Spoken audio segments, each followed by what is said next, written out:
అందరికీ నమస్తే అండి. Welcome to the Shreya Paladi vlogs. ఈరోజు మనం వెళ్ళాము సాయంకాలం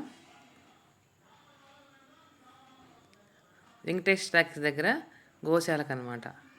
ఇక్కడ చాలా బాగుంటుందండి. మనం ఎన్నో డబ్బులు వేస్ట్ చేస్తుంటాం.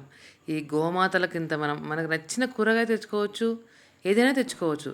కానీ ఇక్కడ వీళ్ళు అమ్ముతుంటారు, అది కూడా కొనుక్కోవచ్చు. మనకి వీలైతే మార్కెట్కి వెళ్ళి కూరగాయలు ఏదైనా సరే, క్యాబేజీ, క్యాలీఫ్లవరు, దోసకాయలు, బీట్రూటు, అరటిపళ్ళు, శనగ పొట్టు, అలసంద పొట్టు అన్నీ చాలా వేయొచ్చండి.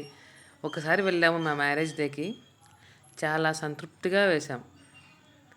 మనకు ఇక్కడ ఒక గోవుని తూకం వేసి ఇస్తారు ఎంత అని. ఆ గోవు తూకం సమానంగా గడ్డిస్తారండి. అది మనం అక్కడ ఆవులకు చాలా వేసుకోవచ్చు, చాలా బాగుంటుంది. ఇంకా సాయంకాలం పూట చాలా బాగుంటుంది చూడడానికి. వెనకాల గోవర్ధన గిరిని పెట్టారు చూడండి, వెనక ఉంది కదా, ఇందాక చూపించాను కదా. ఇక్కడ మా అమ్మాయి వేస్తున్నానండి గడ్డి.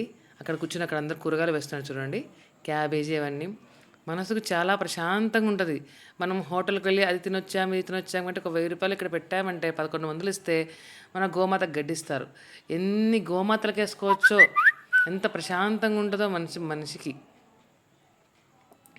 చాలామంది వస్తుంటారు, చాలా చాలా చేస్తుంటారు. అక్కడ కృష్ణుని కూడా చాలా బాగుంటుందండి.